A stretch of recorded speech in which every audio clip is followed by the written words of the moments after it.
Terrence Taylor, man. Happy to have you on the show. Welcome to Crucial Conversations. Yes, sir. Yeah, it's been Thank some you for time having coming. me, Mr. Green. Absolutely, man. Absolutely, man. Happy Brother to have Green. You, man. Yeah, all right. Exactly, man. Frat brother, man. 11 Yes, Club. We got a lot in common, man. Yes, sir. So I'm happy to have you here, man. I love your story. Love who you are as a person. And I think the viewers and the audience is going to just really get a tremendous amount of benefit from, us unpacking who you are, man. And so I'm excited to learn some new things as well today, too. Let's do it. Yeah, man. So first and foremost, man, so tell us about where you from, who is Terrence, where'd you grow up, all of that, man. Unpack it for us. That's a long story, but I'm very happy to be here, brother. Thank you. Yeah. Thank you so much for having me. Sure. This is definitely a privilege and an honor. Yeah, I definitely feel blessed to be here, and I don't know, lucky. Blessed to have you, to man. have you even consider me for to sure, share man. my story. For sure, man. For sure. In a nutshell, Terrence, I am from born and raised in Miami, Florida, Dade County 305. Grew up in, I guess, a two-parent household, but it was a very unique household. I guess you could say my mother and my stepfather never knew my biological father. Okay. That's another story in itself. But yeah, I'm from Miami. Went to Carroll City. Okay. Carroll City Middle, Carroll City High. Shout out to them Chiefs, Triple C's. After Carroll City High School, went to American. Shout out to the Patriots. After that, Miami-Dade Community College. After Miami-Dade, went to University of Florida. Go Gators. And then after that, moved to Atlanta. I've been in Atlanta since 2011. Okay. I graduated 2010 and then moved up here 2011 and started a family, had a son, and started a business. Right. With my partner, Miles, my brother. Excuse me, brother from another mother, Miles Smith. We started the DJ team together. And then after that, been rocking out ever since. I don't know. That's about it. So you are Florida through and through. Through and through. It's in you. Yes, right? sir. That 305 is deep. Yes, sir. So what was Lil Terrence like growing up, man? Lil T, little dark skin, skinny, nappy head, little boy. As Trick Daddy would say, what you know about sugar water and mayonnaise sandwich? But grew up in a two-parent household. Never really knew, as I said earlier, never really knew my biological father. Yeah. Just seen pictures and heard stories. My mother's American. My biological father's Jamaican. Okay. But obviously never grew up with that side, never knew that side. So authentically, I grew up American, you know, a Yankee. But yeah, Lil T was just kind of a fun kid, but somewhat of a shy kid.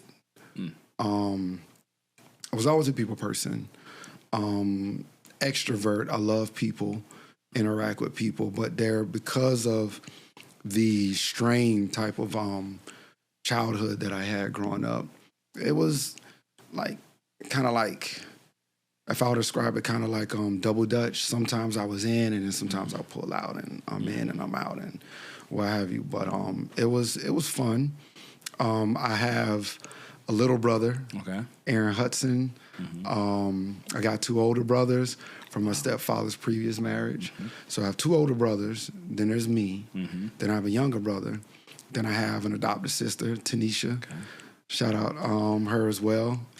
She resides in the D.C. area right now. She did her 20 years in the Air Force. Wow. She the only girl, the youngest girl, did better than all the boys. Smartest one, did better than all of us. You know, I'm the first one and the only one to graduate college.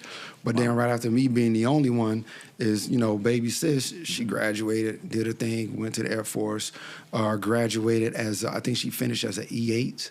Wow. From the Air Force and, did her 20 years. And she's in D.C. with my nephew, Courtney. And I don't know, she's good. She's good, but you walked so she could fly, like literally.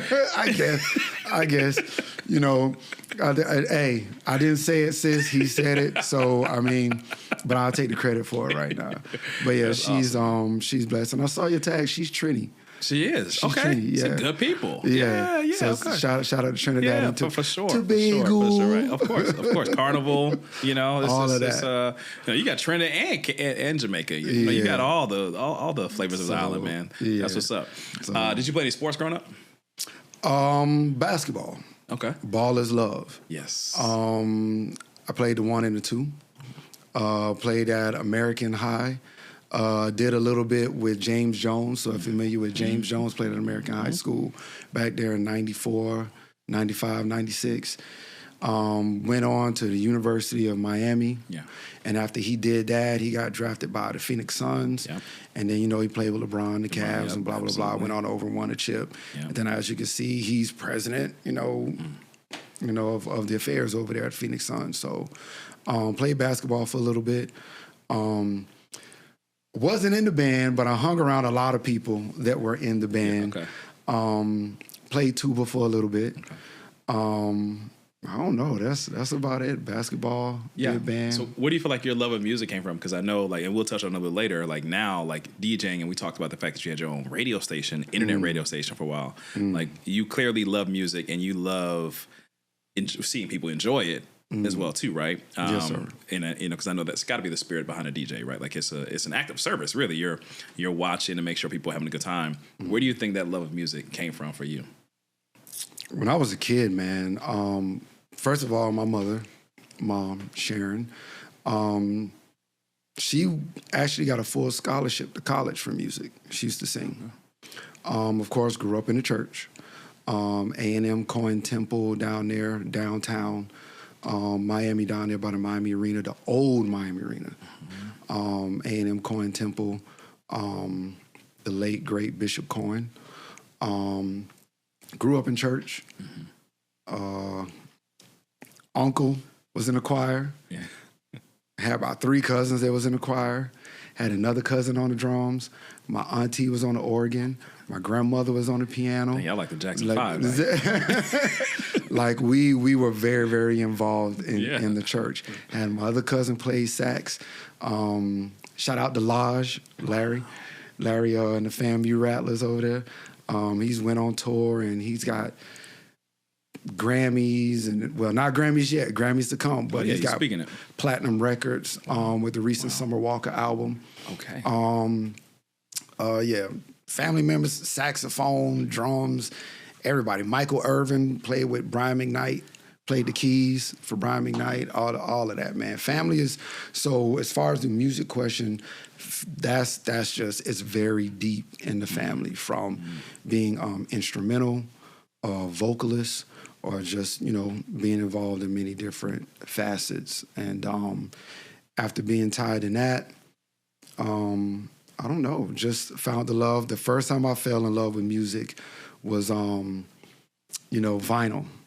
And when my stepdad, he used to work at the post office. And during the summers when we were out of school, he'd go and work at the post office. We'd go down there and sneak on this little record player. And the first record I heard I fell in love with was Luther Vandross. After Luther, I fell in love with Stevie. Of course. And then after Stevie, then it just snowballed. Anita Baker, Prince, Whitney. Yep. And I fell in love with that time and that era and that genre. And I fell in love with that R&B feel. And it wasn't until the 90s, that New Jack Swing era, shout out to Teddy Riley. Yep. Then, you started getting into hip hop a little bit. You know what I'm saying? So music has just always been there in some way, shape, or form. Wow. Yeah. And you were literally that kid in the basement, just going through records, playing. You didn't break the needle, though, because you knew what you was doing. Because back in the day, if I broke the needle, right, my stepdad would put a foot in my behind. Yeah, I was too scared, man. Exactly. I was too scared to do that, but it definitely paid off in the end. Like I said, me and my partner, Miles, we DJ here in Atlanta now, the DJ team. Yep. And he is the primary DJ, Yeah. and I am like the host and MC. Yeah. So I'm the one that hold the mic, and I'm in with the crowd. I and, know. I've been to a couple. I mean, you know, good vibes, man. Y'all. So just I like to be involved with the people and have fun. So as long as you're having fun, it's cool. Nah, that's good, man. So Florida, Miami has some ballers, man. So you play ball. I mean, like that. Yeah, you was doing it like that, man, because it's some ballers in Florida now, right? Like I was all right. When you go to Florida, it's more football.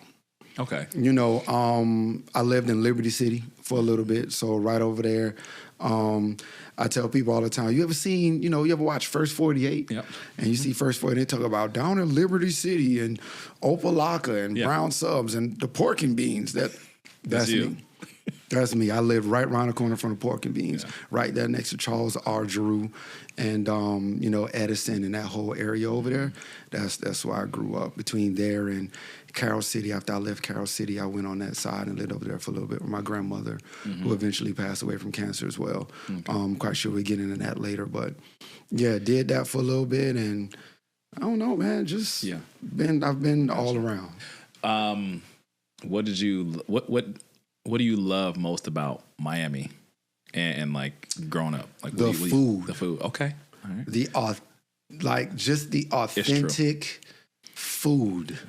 And diverse food. Very diverse. I mean, if you want Jamaican, you want Haitian, you want Cuban, you want American, you want they even have Russian food down there. I didn't know that. Wow. Man, yeah, because people, they move and they migrate down south. They get away from the cold weather. They get away from all the other stuff, and they like to move down south and start families. But you get people to move down there from different genres and different backgrounds, and they start their own restaurants. So you have all different kind of restaurants down there, man. I mean, it's so I love the food. I miss the food and the beach. That's it. Yeah, of course. That's it. Food and the beach. Concerts, music, all that other stuff is cool, and it's all right. The people down there, they all right, you know what I'm saying? Politics and all that, it's all right. But the beach and the food is like, I'll definitely go down there for about a week, 5 or 6 days, check on pops, check on my nieces, my nephews, my brother, everybody. Y'all good? Y'all all right? Everybody good? All right. See y'all later. I'm out. Yeah, no. So I used to work for a company. I would travel quite a bit, and they had a regional office in Miami. It was like South Dayton or something like that over there. Yeah. And man, one of my favorite things was the food. Yeah. Like every time I would go, like there were specific restaurants that we had to go to. You have to go, right? Yeah. And so and I would always have the people there, like the locals, tell me where to go. Yeah. And I do miss the food. Like Miami's food was just amazing. And it's right off the ocean. It's right off the coast, so everything you get is fresh. So yeah. Okay. Yeah. So then, what made you decide Atlanta? Because you said you graduated in 2010, and then you came up 2011, right? Like 50 states in the U.S. You're already in the South. What made you choose Atlanta? I mean, there's some stuff that's obvious, but I mean, I'm gonna let you tell your own story. It's basically, to be honest, it was not my choice. Okay. Atlanta was not my first choice. Graduated, like I say, from Florida, 2010, and I was, thinking about where to go, and friends was like, "Oh, come to Atlanta." I was like, "I don't want to come to Atlanta." Atlanta started to become like another Miami all over again. I don't want to do that. I'm gonna go to Texas. I'm thinking about either Dallas, maybe San Antonio, maybe Houston. If I don't do that, I'll probably go to D.C., Chocolate City, what have you. I want to go someplace different. But I prayed about it. I was attending a church in Gainesville at the time, Abiding Faith.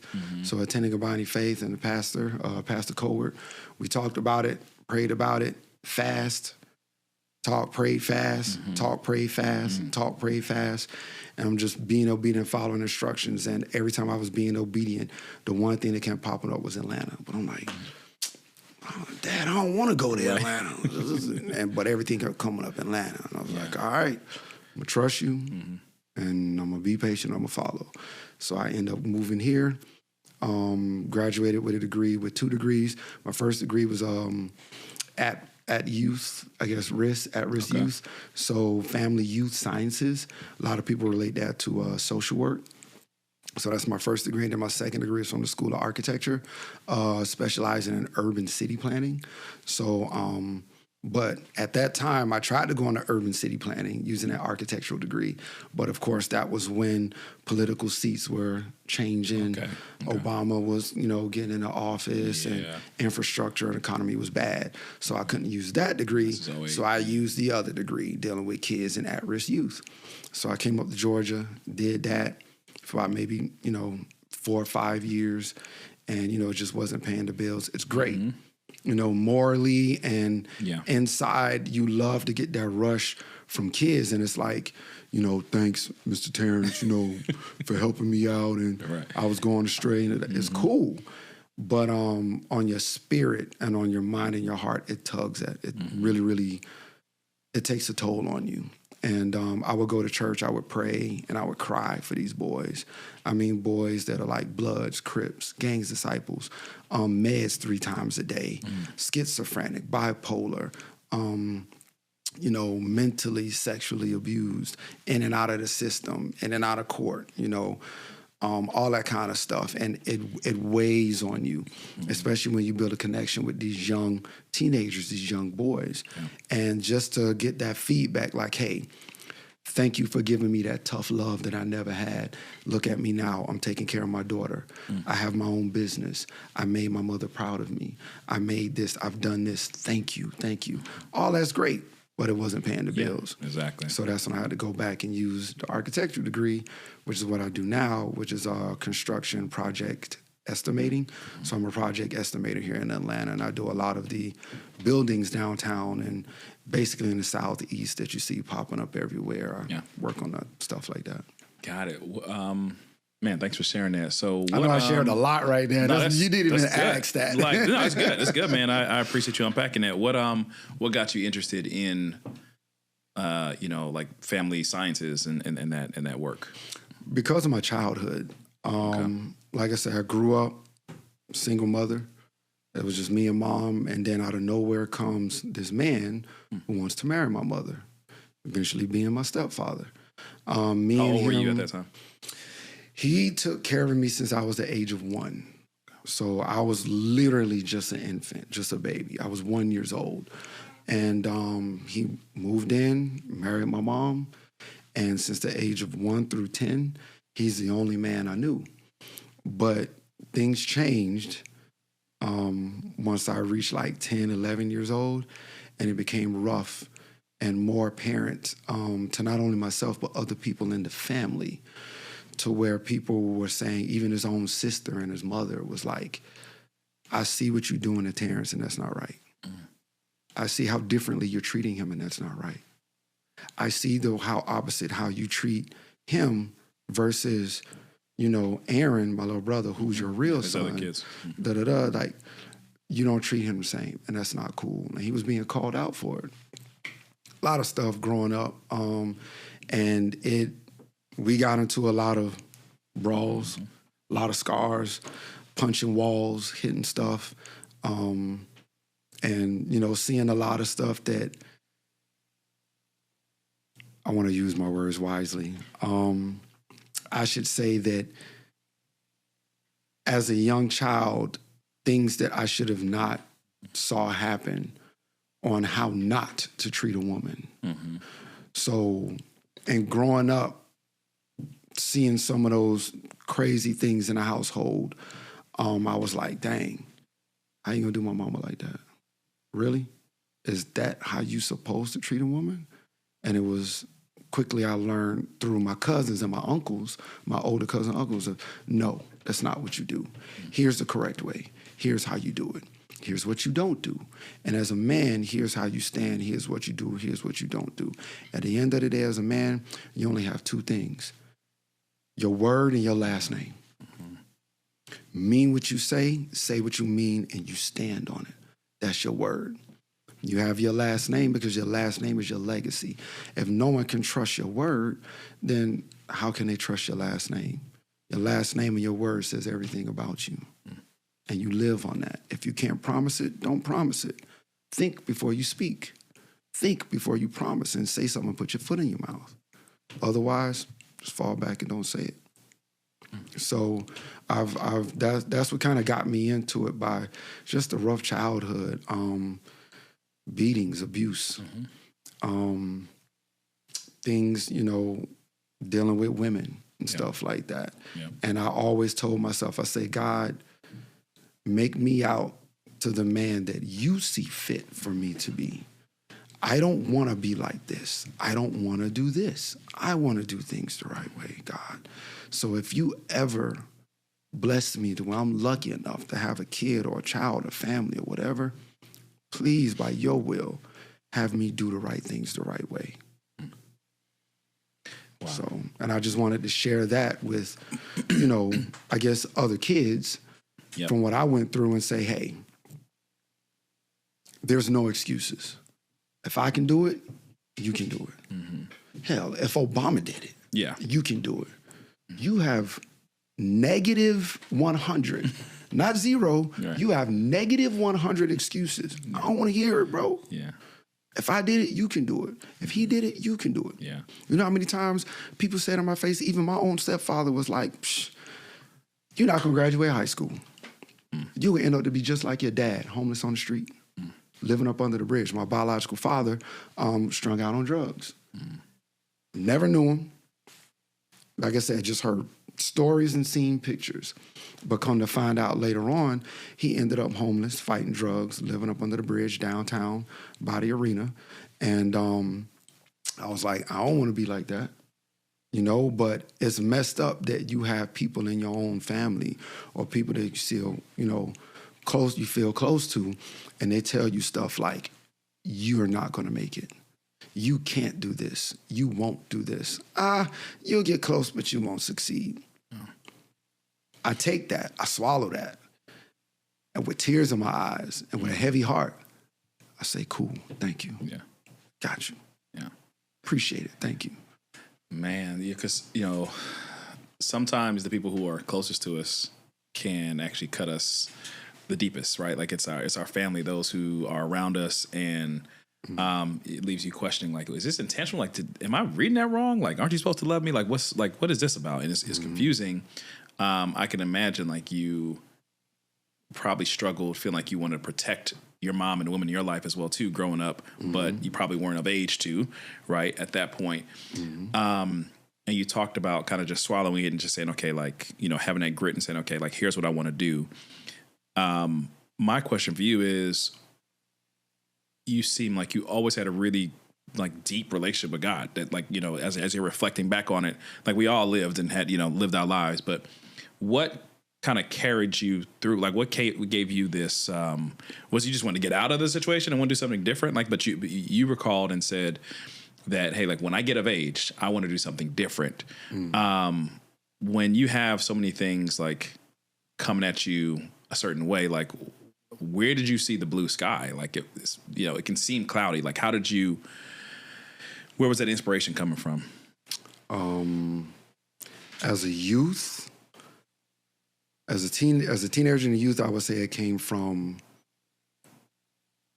my faith in God, but also the positive people around me, like my circle, my positive village, my positive circle, uncle, older cousins, older aunts, my grandmother, grandmothers, all three of them. Only one left. But yeah, between just my positive village, my positive circle. So for every time somebody or that particular person or people would be like, you can't and you won't, I had those others to be like, you can and you will, as long as you do this, and as long as you stay focused and do this, you can do anything. Just make sure you don't go astray, and remember to keep God first, and in everything keep God first, and you'll be all right. Man. So that's where I got it from. Man, like having those individuals, they're almost like angels, right? Like having those individuals in your life, because I do this a lot. Like I look back on childhood and I'm like, man, there were so many different, like there's risks that I was unaware of. And there were potential calamities and just situations that were toxic that I couldn't even understand or interpret as a kid. But you know, every now and then you have these adults that stepped in, right, and kind of cleared the path or gave you a voice and allowed you to speak, let you feel seen, but then also gave you some wisdom. And I'm like, man, God, I thank God for these people, right? Because without them, I really don't actually know like how I would have been thinking about certain things, man. Something I've noticed that every time you speak about the women in your life, man, like you light up with a smile, like your mom, you talk about your grandmothers, right? Like it's just, tell me about the women in your life. They are just that, angels. They are sent by God. They are just outstanding women. My mother, can't say enough, you know, a mother's love is a mother's love, you know. Every boy, every child knows that. Then there was my mom's mom, Queen. Her name was Queen Cuthbert.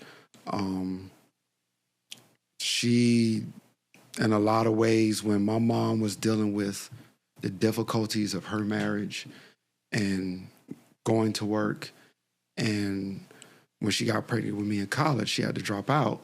So when she got older, and well, I guess when I got older, I should say, she decided to go back to school, go back to college and finish getting a degree. So she was being a wife, a mother, a student, working a 9 to 5, all the time while still going to church and giving her life to God. You know what I'm saying? So that was Sharon.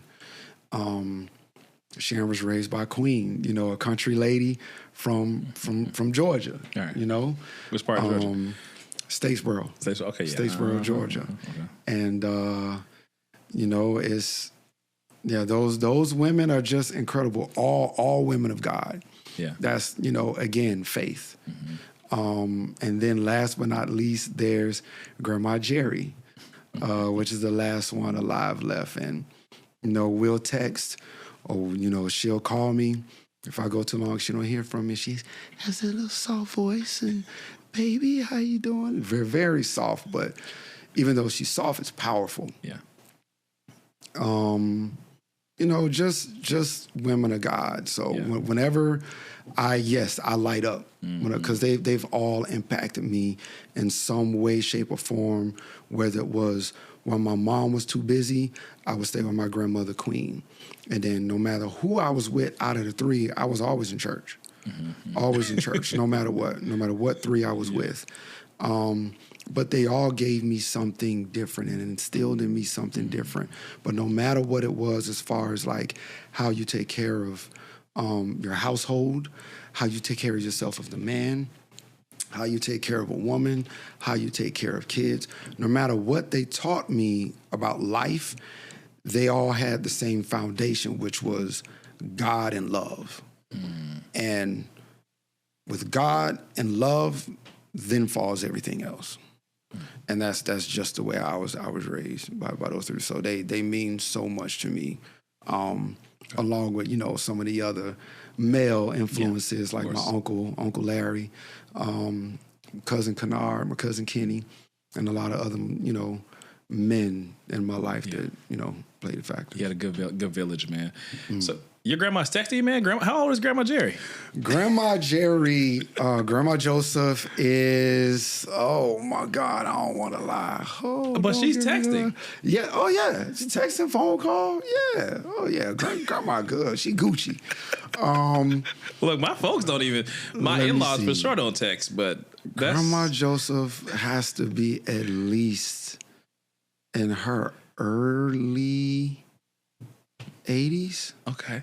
Either late 70s, late 70s to early 80s. Wow. Yeah, because I'm 47. Right. Yeah, you just doing math. Yeah, I'm Charles Barkley. I may be wrong. I might be wrong, but yeah, somewhere between the late 70s to early 80s. Yeah. Yeah. Okay. So she's up there, but she's strong and well. That's man. beautiful, man. Yeah, that's beautiful. Yeah. And having that village is great, man. You know, because you need that in times where you know, things get tough. You need people around you, man. And so, tell me about your relationship with your mom. See, now you're trying to give me like Carl Thomas, emotional. trying to get me emotional. Mom, Sharon Denise Hudson. Sharon Denise Hudson. She was, again, one of the strongest women, one of the strongest women I've known. Grew up kind of a similar background like me, not exactly the same, but similar background. So that's one of the things we talk about in the Black community and the Black culture, about that family curse, you know, and breaking those family cycles and breaking those family curses, but not exactly the same, but similar, as far as like having different parents and stuff like that, and life being hard on her. Grew up in Miami. She went to Jackson. Okay. She graduated from Jackson down there.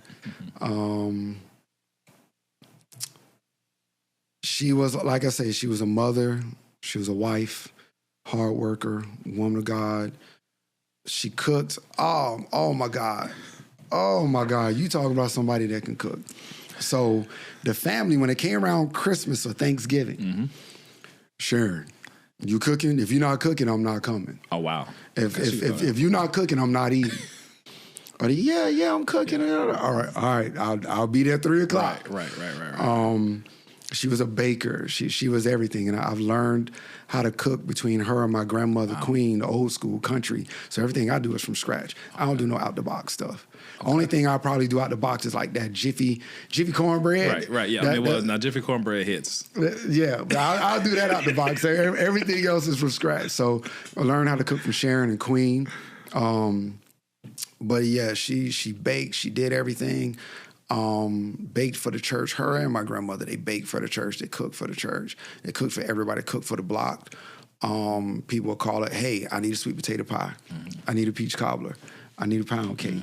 I need this. I need apple pie. I need that. And she would wake up 3:00 in the morning and do it. I wake up 9:00 a.m. She been up since the night before, baking pies and all kind of stuff. You wake up and it's like 12 sweet potato pies, 3-pound cakes, a peach cobbler. They don't make them like that no more. Oh my God! So Sharon and Queen was all of that, and for as long as they was here, for the short time they were here, I tried to learn as much as I could. Yeah. So yeah, Sharon was awesome. That was Mom. Yeah. Yeah. So I know that so August 17th, 2021, things changed. You doing your homework? You know, of course, man. I respect you and your story, man. You know, and thank you. Now, was that something that you all saw coming on? Like take me through that story of like how that transpired over time for you and the family. I remember being in school at UF, and I think I came home. No, I was home. No, I don't think I was home. I think I was still up in Gainesville, and I got a phone call, and you could just hear something different in her voice. And she was like, "Hey, I went to the doctor, whatever.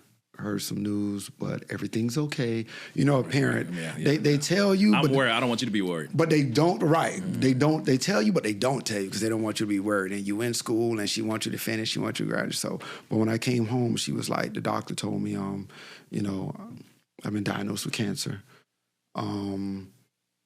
Leiomyosarcoma, I think it is, leiomyosarcoma, if I'm saying it right.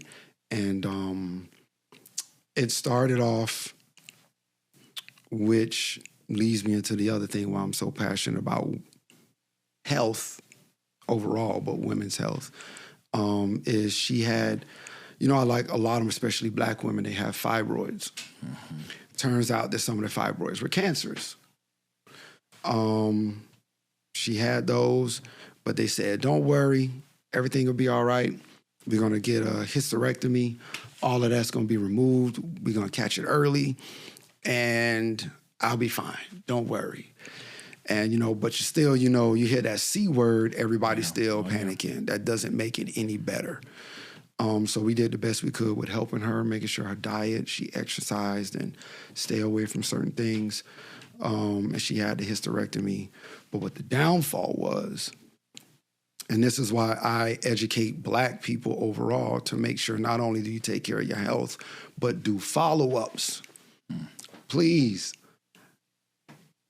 do your follow-ups. She had the hysterectomy, had everything removed, but there was not a follow-up between her and her doctor, her physician at the time.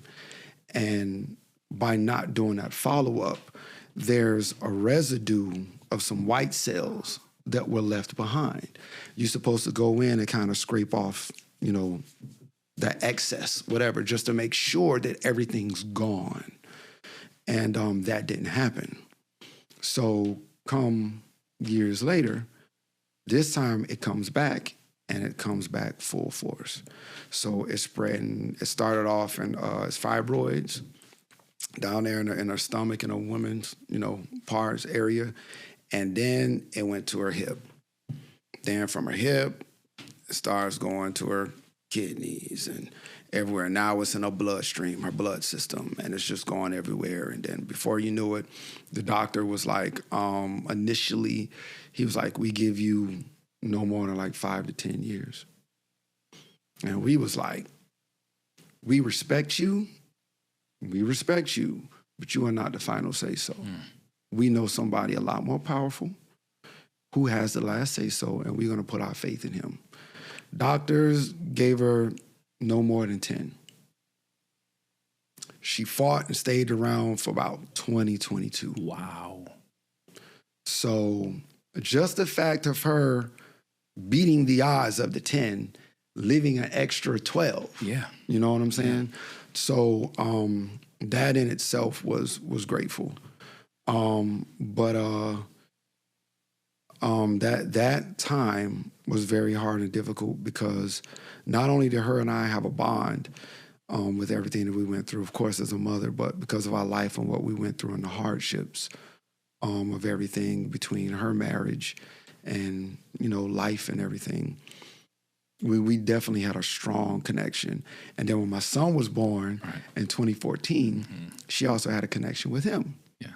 So before she left, when he was at the age of 8 or 9 years old, because he's 12 now? So you'll call it 8 years old. They had a very strong bond. And even when I would fly him down to Miami, he'd take his little hand, his little 8-year-old hand, and he'd be like, Grandma, I'm gonna pray for you. It's okay if I pray for you? Wow. Yeah, baby, pray for me. It's all right. And he'd take his little hand and Jesus, God, we believe you right now. Pastor Christian. You know what I'm saying? I'm like, okay. So, but yeah, and he did that all the way up until the day she was gone. And he would call, he would ask for her. He was like, Grandma, I'm in the kitchen cooking mac and cheese for you. So just like how you taught Daddy teaching me, and I'm cooking, I'm doing this, I'm doing that. I can't wait to see you. I'm going to pray for you. Can I pray for you right now? I'm going to pray for you over the phone, then I'm going to pray for you when I get down there. Be strong. You going to make it. Like, dude, little dude is legit, man. I love him to life. And, but that relationship with my mom, with Sharon, was very, very impactful. And when August 17th, 2021, at 2:00 a.m. came around, that was hard. That was difficult. Because even though you know it's coming, and you see it coming, and you see the person deteriorating like right in front of your eyes, and there's nothing you can do about it. There's nothing you can do about it. They're just disappearing and dwindling in front of your eyes, and it's hopeless. I wouldn't wish that upon my worst enemy. And that was actually my second time witnessing that, because her mother, Queen, my grandmother, had cancer too. Oh, wow. And she passed my very first semester at University of Florida, fall of 2004. So fall of 2004, my first semester in Gainesville. My grandmother passed away. She had hepatitis C.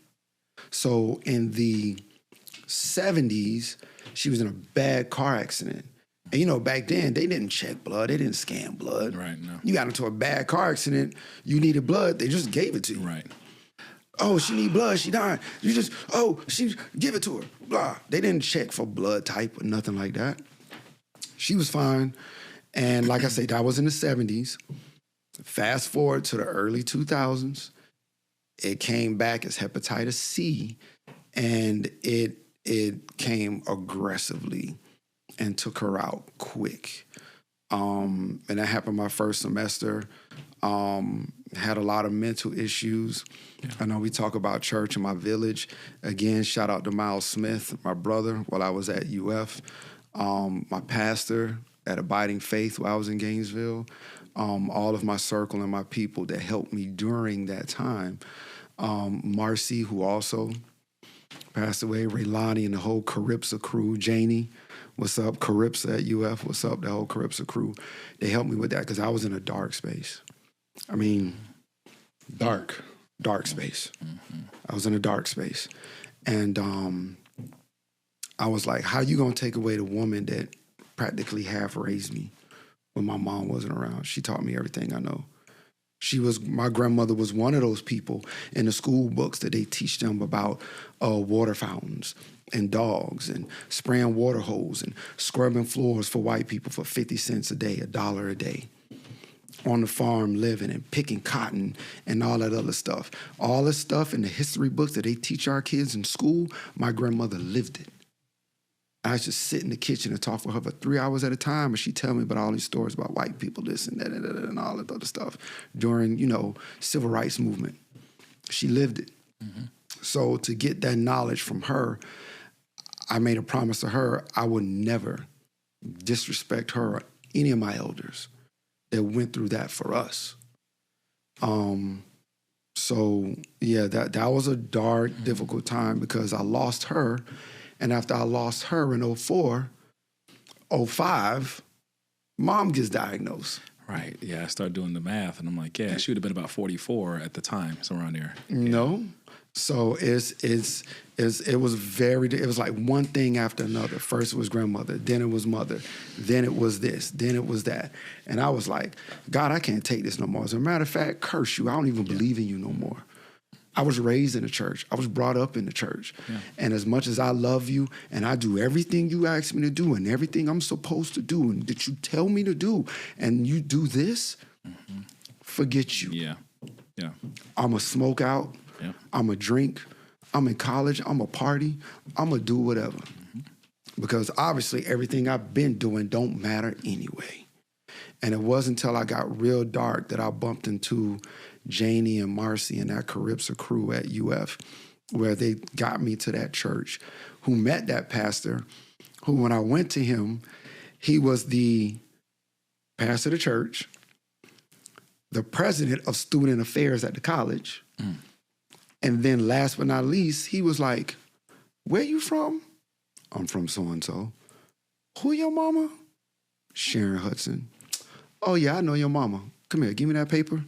Sign this, give it to your professors, do this, da-da-da, go to your classes, I'm gonna holler at you later. Wow. How you know? Oh yeah, I know your mama. We went to school together. Dude, I just met you. I don't know you. Wow. And I went, mama, I don't know, some crazy man I just saw, he said, oh, Johnny? Oh, I know Johnny. We went to school together. And it wasn't until, again, while I'm in school, then my life changed. About 3 years later, when I was going to church and getting my life back together again, it hit me, and I prayed the most passionate prayer before my grandmother passed, and I went off to Gainesville. She was sitting in her chair in the living room, in her favorite chair in the living room, and she couldn't talk at the time because the cancer had already did its thing. So she couldn't talk, but she can hear and she can see, and she was aware. And I grabbed her hand before I left.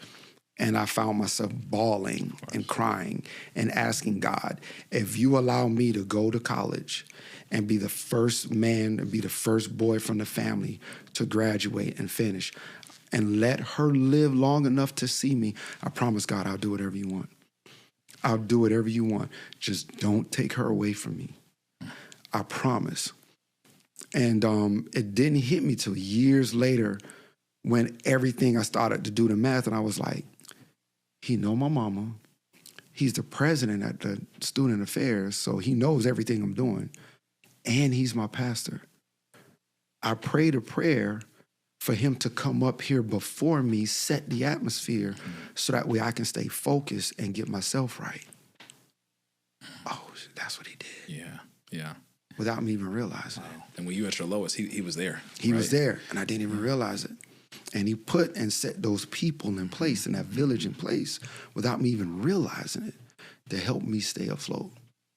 So that's Wow. That's that.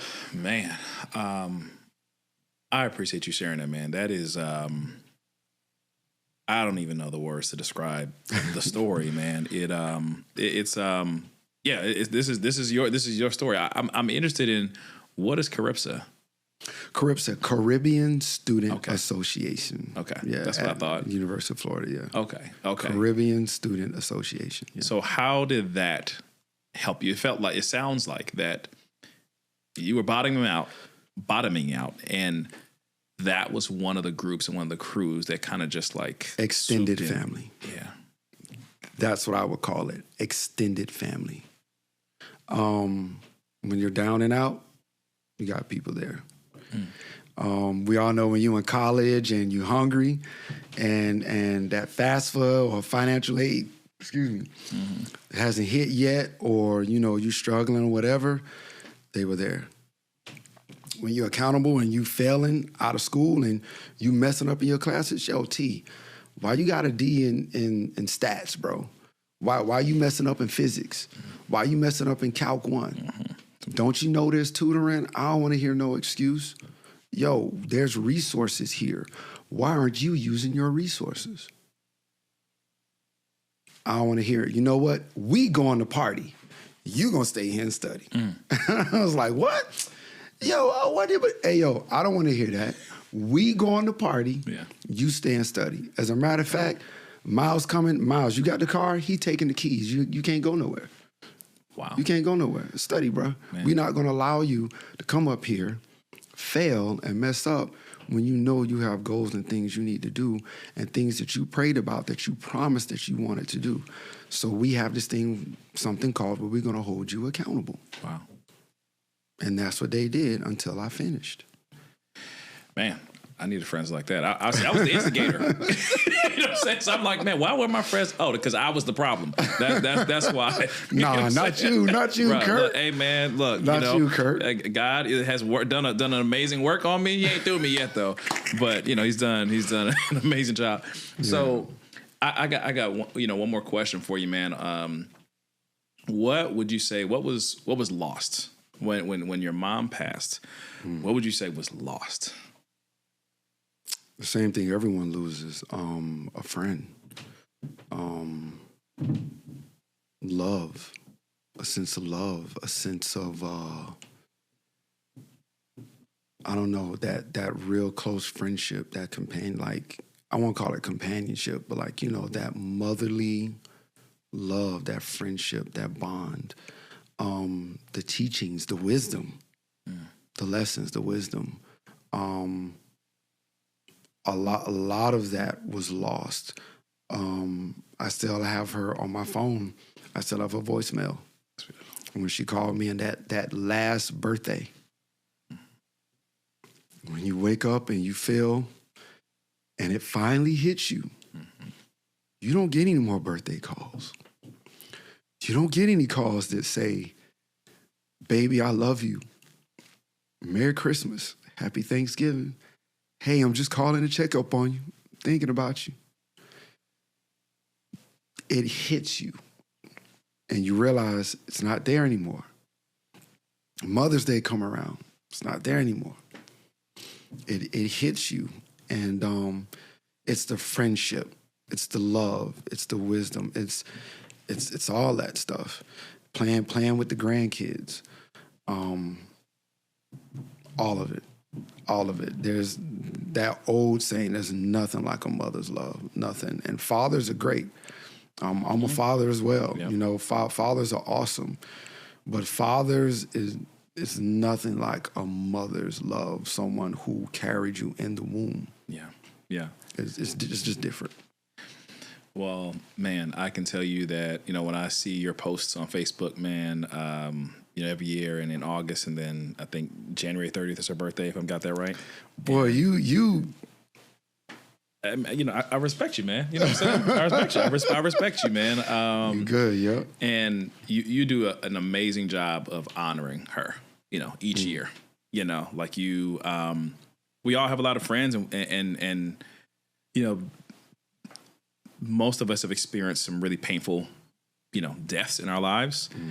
But I can tell you that you do, as a son, like you do, it's just something about your posts and the words that you're using, and even just kind of knowing you, like you don't waste words. Like you're not just like gonna talk just to talk. So when you communicate something, like you're you're very intentional. Even today, like you're very intentional in the words that you use to describe something. And so you do an excellent job, man, of honoring your mom and her life and just communicating what she means to you, man. And it's beautiful to see from afar. It's just like, for real, like, one brother to another, man. Like it's good to see. It really is, man. I'm not perfect, but I try. I appreciate it, brother. Hey, man, she raised you right, man. And it's interesting that you and your son have that symmetry, or that in common, right? Where a grandmother, like being able to kind of walk through that in life and having that special relationship, but also experiencing that loss, and so like I'm wondering how did this experience change you?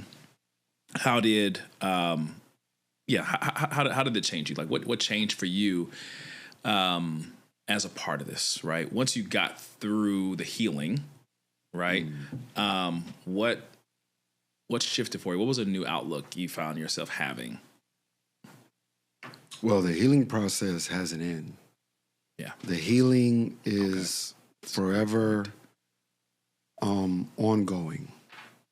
Excuse me. Anyone that has lost a parent, whether you have a close bond with your father or your mother, doesn't matter. Anybody that lost a parent who they were very, very close with, they'll tell you the healing is kind of a never-ending process. It gets better.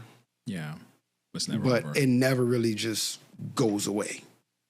It never goes away. It just, you learn to get better with it.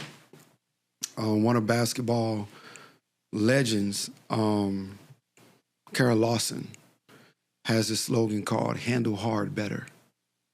Just learn how to handle hard better. You know what I'm saying? The coach, Kara Lawson. And when I found that and I saw that, I came across that as it made sense. Like, you're dealt a certain deck of cards, like a hand of cards. You're dealt this hand, and only you can control how you play the hand that you're dealt. You can't deal over. You can't re-deal. You just got to deal with the hand that you got. Play with the hand that you got. And sometimes you playing that game of spades and you got a difficult hand, that's hard hand, that's like, man, I don't know how Yeah, I ain't got no books. You got to handle it better. Learn how to handle hard better and just deal with it. Fight. Don't give up. Seek different help and resources. I'm still taking therapy. I'm taking therapy for numerous reasons. Some of it relationship stuff, but I'm still taking therapy. I'm about like 2.5 years in. You know what I'm saying? And it took me a while to do it, but I'm getting better, and it never really goes away. But how it changed me was, it makes you more aware and more appreciative of everything and everyone around you. Everything and everyone around you. You become more appreciative. You become more patient. And you become more accepting. Understanding and accepting. Life is life. Life gonna continue to life. Don't be like me, you're gonna get more gray hairs, stressing it out. And stressing out. No. Sometimes life is life, and it is what it is. Situation, it is what it is. The question is, the milk is spilt. It's done. What are you gonna do about it? How are you going to handle that going forward? Because what's done is done. You can't get back in a Marty time machine, Back to the Future. Right. You can't change it. Yeah. What's done is done.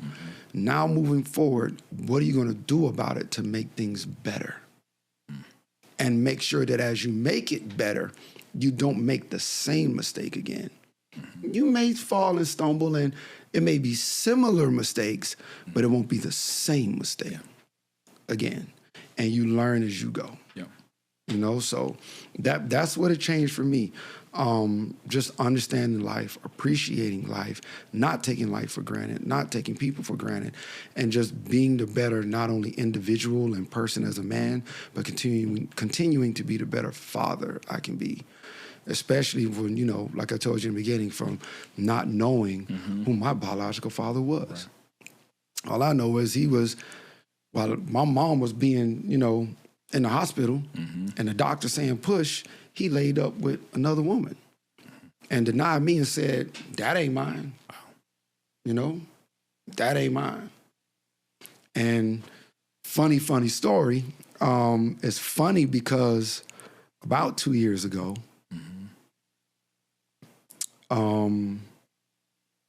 so I have my biological father. Come to find out, there's 3 other kids out there. Oh, wow. I have an older sister named Tanya, an older brother named Irvin, and there's a third one out there that I don't know the name, but he and I are like a few months apart. Wow. Like, so whatever woman pops, you know, Papa was a Rolling Stone, playing Johnny Appleseed, you know, and whatever woman that he was laid up with while Mom was pregnant with me, he and I are like a few months apart. Don't know his name, though. Ironically enough, I recently found out, and I haven't had the bravery to do it yet. I'm fighting. I'm working on it, and I'm fighting. But if you're out there and you hear this, and you are in the city of Atlanta, Georgia, on the south side of Atlanta, Irvin Belford, I am your brother. And I live in the same city with you. I was told you live on the south side of Atlanta, and I'm in Gwinnett County on the north side, Peachtree Corners. So I recently found out that the oldest boy from my biological father, Irvin, is right here in the city. Ironically enough, his son, which is my nephew, went to the same university, University of Florida, the same time I did and didn't know it. Gosh. So Irvin Jr., if you're out there and you're watching this, he's a Marine. He retired. I don't know if he retired, but he's out of service. I think I was told he's not a Marine. He's out of service. He has a wife and kids. So my oldest brother, Junior, Irvin, and he has a son, a junior. And they live right here in Atlanta. Wow. I've been sitting on it for 2 years now, but I've been afraid and scared, and my heart has been, I don't know how to handle that. I don't know how to approach it. What are you afraid of? A fear of rejection. A fear of, I'm 47 years old. So which means Irvin has to be 50.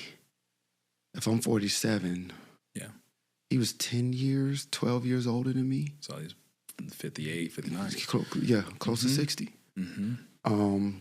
And like I said, I had a nephew going to the same college and possibly bumped shoulders with him and didn't even know it. Didn't even know it. So you've done your research. I mean, you to find out about this and like. I was told on the south side he got a restaurant down there. Yeah.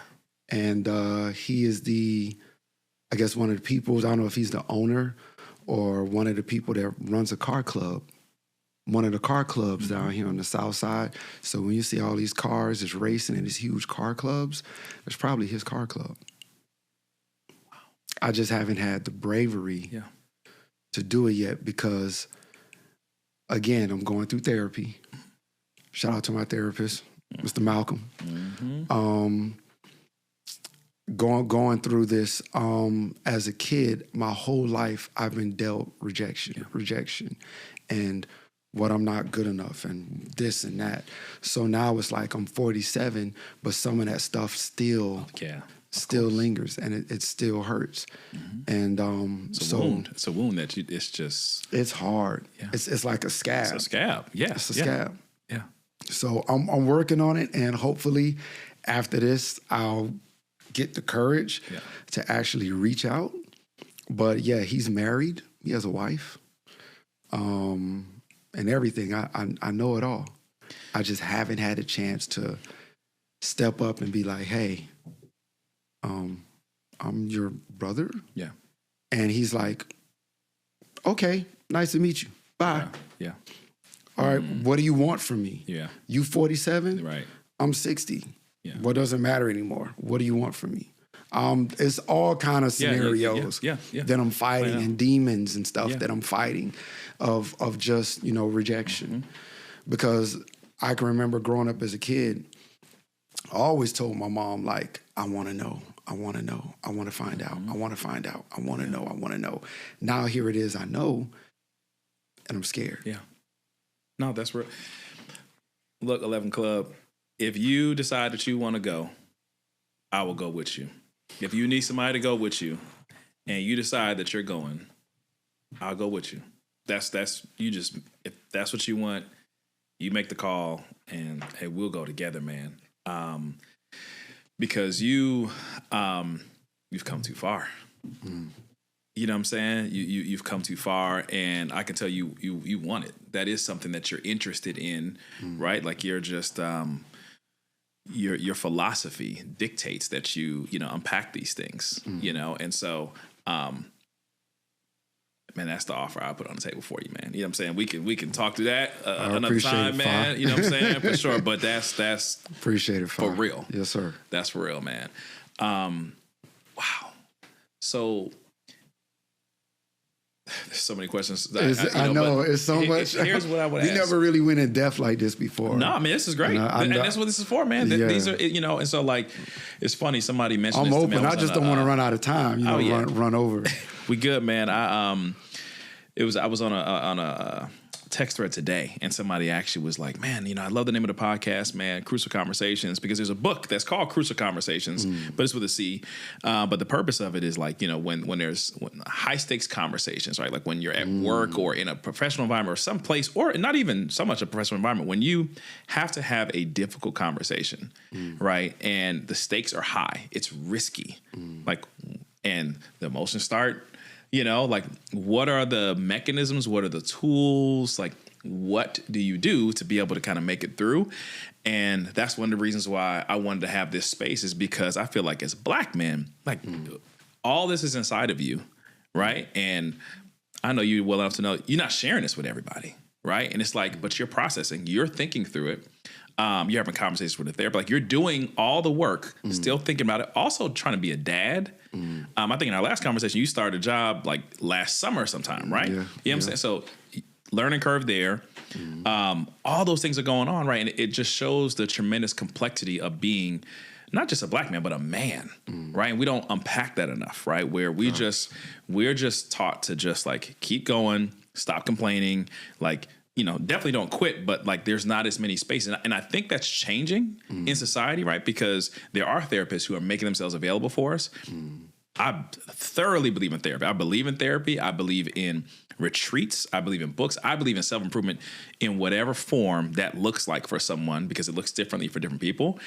But having this space to be able to just unpack with another brother, but then having individuals who are licensed and trained to be able to support us as we go through this. I mean, there's nothing like it, man. There's nothing like it, man. So like, I think that you're inspiring other people who have gone through similar situations, will go through the same situation that you've gone through.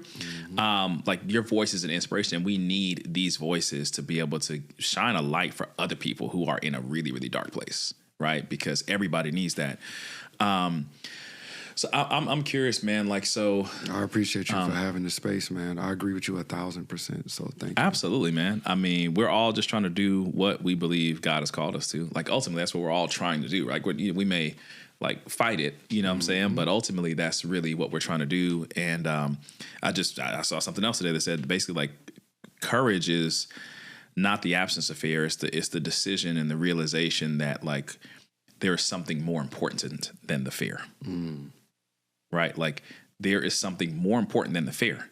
And like whatever it is that we might be afraid of, the question we got to ask ourselves is like, well, what's more important? Like what is on the other side of this? Like the fear is natural, it's normal, but like there's something else that we're supposed to gain, learn. There's something, right? We got to push through it, especially if it's purpose driven, you know, as well too. Like, you know, so that's a whole other conversation, though, man. But I guess, so tell me about fatherhood. Oh, it's awesome. As you know. Yeah. Oh yeah. I love it. Being a father is, listen, I don't want to say anything bad about somebody, you know, about people out there. I'm not going to, you know, do any of that. I would just say, I don't see how some people, because you got some bad mothers out there too. You got some messed up women out there, which is not talked about or brought to the table enough. Oh, yeah. It's always about the man. Dealing with trauma and all of that. Creating trauma, actually. All of that. You know what I'm saying? But you got some messed up women out there too. And some bad mothers out there too. But being a father is one of the most greatest things I can possibly imagine or think of. So to the fathers and to the dads out there, including my own biological, I don't see how you can give that up. I don't see it. He is Christian Lee Taylor. Christian Lee Taylor is the best thing that ever happened in my life. And I tell him that. His birthday is February 22nd. And, you know, he's a Pisces, another water sign, just like his daddy. I'm a Cancer, July 4th. Right. So we pick up and we feel vibrations. And that kid, I tell him all the time, I say, Chris, you know that, like, you changed my life. You know that, right? Yeah, you tell me that all the time. No, but, like, you know, like, you changed me. Yeah, you tell me that all the time, Dad, because it's true. Just know I will never lie to you.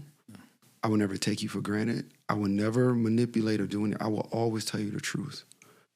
And because I will always be open to tell you the truth, I want you to know that it's okay. You can be open and come to me anytime and tell me the truth too. I don't care what it is, good, bad, indifferent, up, down, left, right. I don't care. If you're thinking about it, you're nervous, you're questioning, whatever, Chris, I'm here.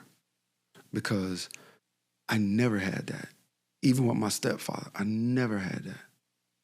So going back to that prayer that I asked God, like, make me to be the better man and a better father that you see fit. And that was one of the things before my mom left. She was like, Terrence, it was one thing about you and your brother Aaron. Y'all are great fathers. If I never told you, and if you never hear it from anybody else, Terrence, I see what you do.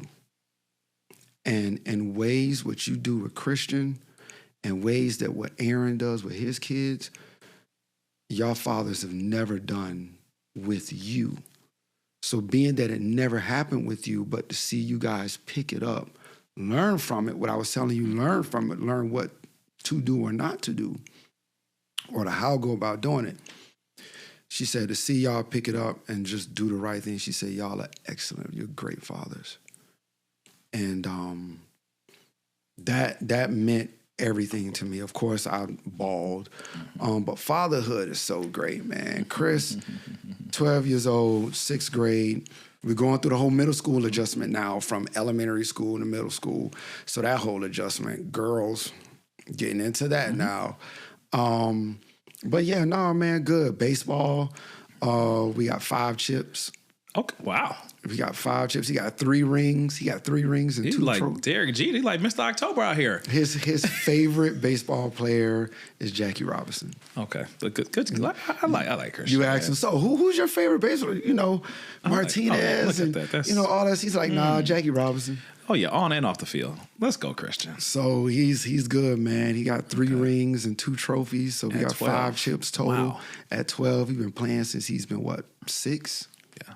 Been playing since he's 6, and he got 5 chips. So we all right. Man, his demeanor, right. and I got to meet him last Thursday. Yeah. Right?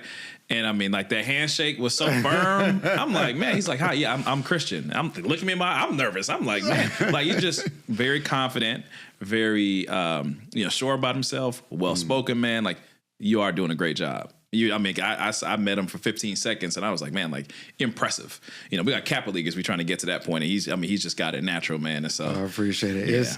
I definitely appreciate the compliment, but I would be disrespectful and remiss if I said it was just me. It's not just me. He has a village. Yeah. I mean, he has his grandparents and, his mom or whatever, and all of that. But it's not just me. It's not just me. But yeah, he's very articulate but humble. He kind of shy, kind of like me. He's also an artist. He likes to draw. But yeah, he's just baseball, drawing, and reading. Reading, Wow. drawing, and baseball. And video games. yeah. Sonic. I wonder where he gets that drawing from. Right. You got some architecture as well too, right? So Yeah. So I had 2 questions, but I've now thought about a third. So as we start rapping, man, one is, I guess the first would be, what would you say to men who have gone through what you're going through and like ain't figured it out yet? Haven't figured out the how to take the next step. Like they, I hear they just like, you got to put one foot in front of the other and just like start, but they're not there yet. Like they, they're still in a very dark place. Or those who kind of, going through it now. Like what, when you reflect, what would you say to those men? I would say, Black man, take your time. Believe in yourself, even in the darkest moments. Don't move at the world's pace. Move at your own pace. Take your time. And it's okay to not be okay. It's okay to not be okay. People look at us as men and strong shoulders and broad back and, you're supposed to be a man. Tighten up, man up. Even Hercules got weak. The Incredible Hulk, he don't stay big and green forever. He got to turn back to Bruce Banner at some point. Hercules, like all of these strong figures that are whether in the Bible, Greek, or just regular everyday cartoons, life or whatever, all these strong figures, at some point, these people or these figures, they have to calm down. And that's okay. Move at your own pace. Don't let the world dictate you or control you. And last but not least, even in your darkest moments, keep a strong, positive village and circle around you.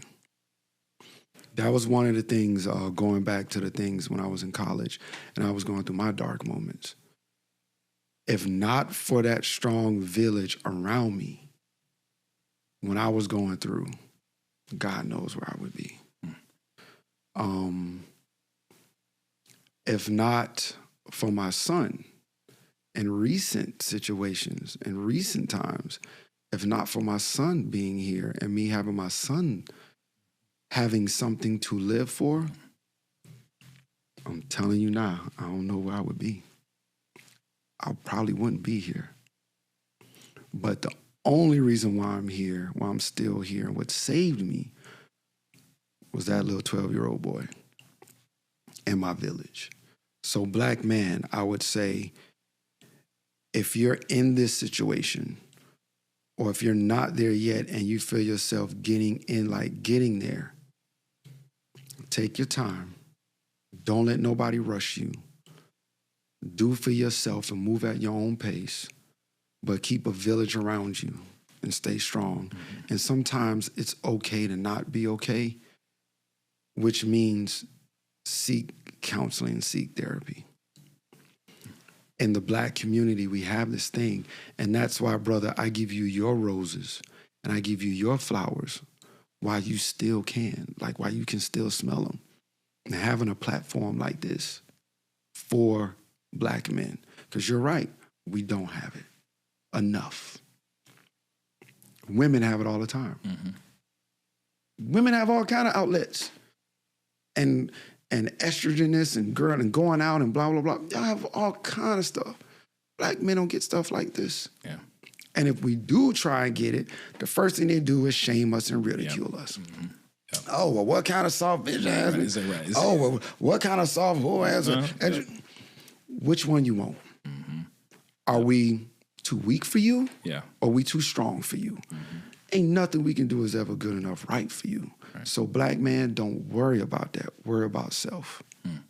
Worry about self. And as you worry about self, put God first, keep a village around you. Remember who you do it for. Keep in mind and remember who you do it for, even if you do it for self. Yeah.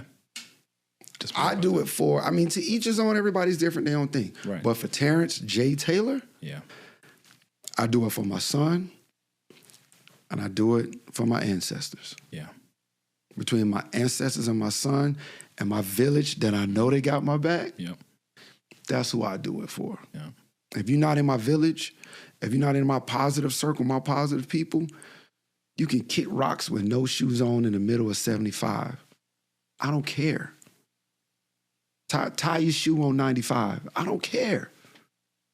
Like, you're not in my positive circle, bro. So if you don't have nothing positive, nothing nice to say, don't say it at all. Yeah. There's a quote I came across that says,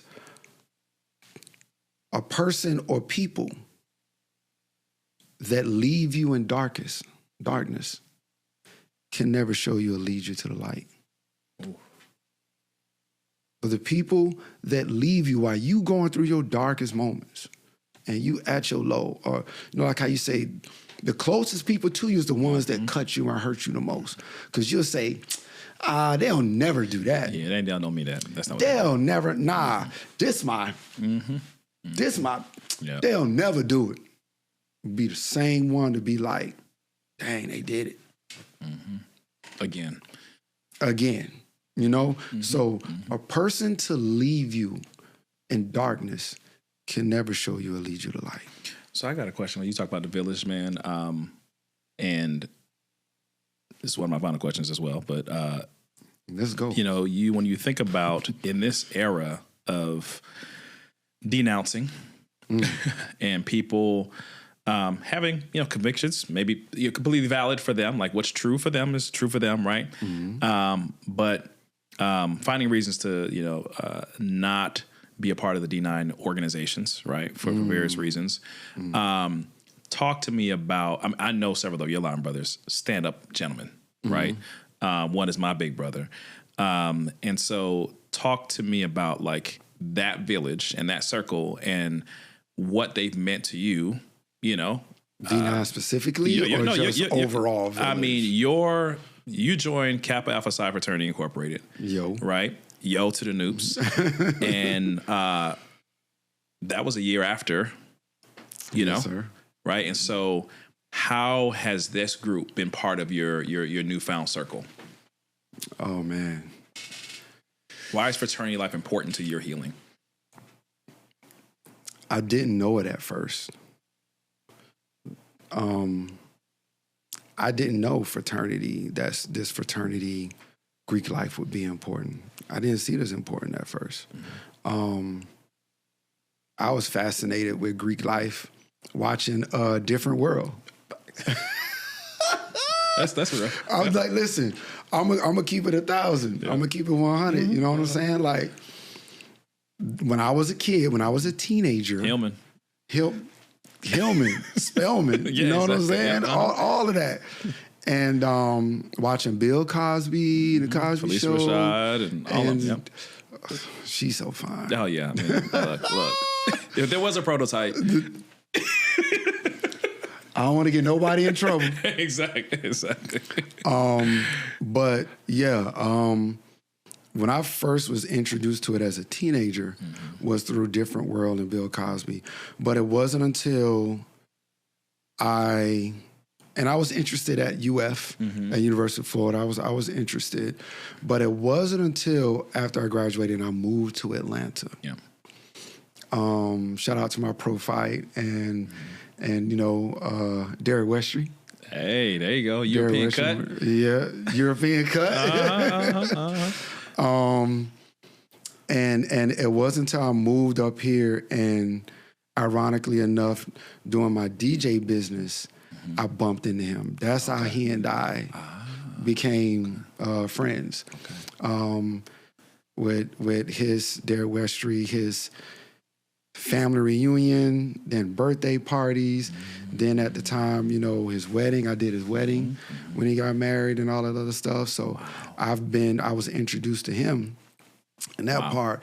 And then one day we was at a party and I seen him. I was like, wait a minute, you? And he was like, you? And I was like, nah. Right. But I'm trying to be. What you saying? You trying to help me? He's like, all right, here's what you do. Right. If you really trying to get down, do this. Yeah. But it wasn't until then, like how you said, when my mom passed. So I crossed in 22. You know, mom passed away August 21. So it happened like in that August, and then we crossed a few months later. You know what I'm saying? In spring, in March. And in the same time, why it's so important is because when I was going through, I had a brother in the bond, Silverback. You know what I'm saying? If I'm part of Decatur, he also lost a mother that was a teacher. And when I was going through, Brother Gordon, he said, dude, I got you. It's okay. I got you. Let it go. And you know, I'm hard. I'm hard. And he looked at me and he said, I got you. Let it go.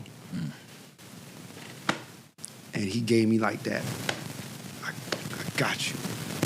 And when I say I just, like while he was holding me, I could feel myself just, like I've never had another man, pause. I never had like someone, a black brother, come to you and was like, which is why I made that statement, it's okay to not be okay, black man. And that's what he was saying. It's okay to not be okay. You got a whole bunch of other successful, educated black men that are also here for you. They got you. So for me, that's what it was to like, okay, is this what brotherhood, is this what the bond is all about? And that's when it hit me and I was like, okay, I want to do it.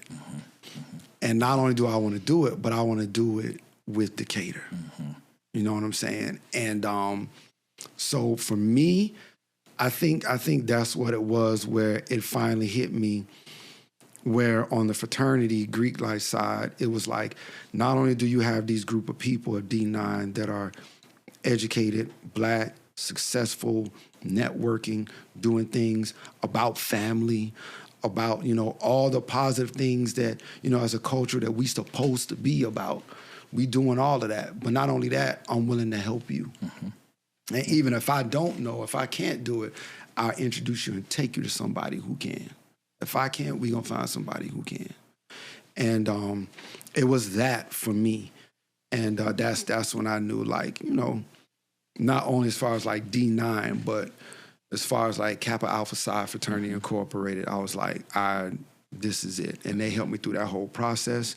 And while going through our process, that's when my line brother, one of your older brothers, Ralph, he was going through his thing with his wife. Yeah. And then come to find out, you know, your big brother, Easy, he recently was going through his thing. And now I'm seeing all of these black men that got something, they got something in common. Yep. All of us got something in common. And now you got and not each only do other. we have something in common, but we're here for one another. And that's what I was like, I'm good. I'm good. So we stay in touch, we keep in touch. And I don't know, as black men, we need black community. We need more of this. So again, give you your flowers. Hats off to you, bro. Man, that's beautiful, because that's what people don't get visibility into, right? Like, there's a lot that hits social media and the airwaves about D9 organizations. All of us, all the organizations, right? And it's all, man. No, I agree. I mean, you know, but I respect people, and whatever your convictions are. It's interesting that God doesn't convict them about some other stuff in their lives, but we ain't gonna go there. We ain't gonna go there. But they're convicted by this, right? But what they don't see make is that make sense. Make that make sense. The brotherhood, the sisterhood, the service. That's the piece. There's 175 people, members of our chapter, and older men, younger men, experienced men, businessmen, all professions. The opportunity to have uncles and fathers and godfathers and advisors and mentors at your disposal. It just cannot be understated. I mean, you can't overstate that. Like, it's just an amazing benefit and blessing, man. So my final question for you, co-host of the DJ team, right? You were spinning records at, sounds like 7, 8, you know what I'm saying? 12, you know what I'm saying? And so you've heard a lot of music. A lot of music, man. Different genres, different eras, different styles. I know you right. Going. So, like, when you think about, like, what's the song for you that you go to that gets you through? That, you know, what's the song? What's the song for you that you go to either get inspired, or or maybe it has a memory for you. It quiets the storm for you. I didn't know you was gonna go there. I knew like where you was going. I knew you was going like in that direction, but I didn't know you was gonna go there. Okay, Brother Green. Like I say, I'm heavy Stevie, heavy Luther. Yep. Music Soul Child. Yep. Sure. Boys the Men groupie. Really? Okay. What? All right. Okay. All right. When I was in middle school. Yeah, I mean, look, I get Parkway Middle School. Shout out to Parkway Middle School down there. Miss Tolbert, my chorus teacher, Mrs. Tolbert. We had a singer group back in the day called the Cocoa Brothers, because all of us are dark skinned. So she was like, I'm gonna call y'all the Cocoa Brothers, because all of us is dark skinned. I hope she was black. Miss Tolbert was black? She was black. Okay, I was about she to was say, black. And it was 4 of us, and all of us is dark skinned except for one. Otis. Ain't nobody come see you, Otis. Otis is like the only light-skinned brother, and he can like sing and play the piano. Oh, yeah. So you know all the girls. And this is the 80s, the 90s. Yeah. We was in that 7th grade Parkway Middle School. Oh yeah. So they was in style then. Oh my God, that was Jodeci and all of that. But that one song for me. If you had to pick one. Can I pick one or can I pick 2? Let's go. Hey, man, go ahead. What gets me through every time, I have a playlist on my phone called My Prayer Closet. So whenever I'm going through and I say, I need to go to my prayer closet, I need to go to my prayer closet. I go to my playlist on my phone. I go to my prayer closet. It has all my songs there. Ruben Studdard. joy. You bring me joy.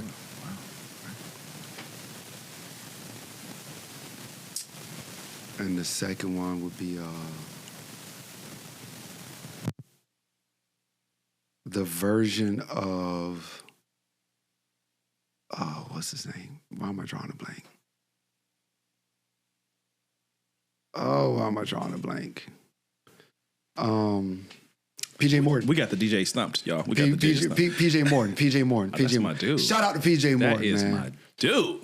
PJ Morton. Oh, he's my Yeba. Huh? He's about the version where no, you know what? Let me not jump. No. Which one is it for you with PJ? Because PJ Morton. He's singing with his father. Oh, Paul Morton. Paul Morton. Senior. As soon as I start wondering how the story ends, I let go and I let God. I let God have his way. So those are my two songs. Let Go, Let God by PJ Morton and Joy by Ruben Studdard. Those are my go-to songs when I'm going through and I need something to push me through or get through or get my mind and my spirit right. I go to my phone, I go to my prayer closet list, and I go to those two songs. And I put them on repeat. Put them on repeat. Man, Terrence, this was amazing, man. I appreciate your time. Appreciate your vulnerability. Yes, sir. Your humor, your inspiration, man, your stories, but your insight as well too. But I appreciate your brotherhood, man, for sure, man. Thank you so much for joining the show, man. And yeah, man, I love you, bro. And I'm excited to see, the next steps in your journey, man, and what continues to unfold, man. You're a beautiful person, man, and I'm excited to see where the road takes you, man. So appreciate you coming on, man. Thank you, good brother. Same thing to you. Same thing to you, man. Appreciate you. Absolutely. Man, crucial conversations. Make sure y'all tune in every episode, all right? Yep. We out. This is it. We out, man. Appreciate it. Appreciate you, man. Yo to the noobs. Yo to the good noobs.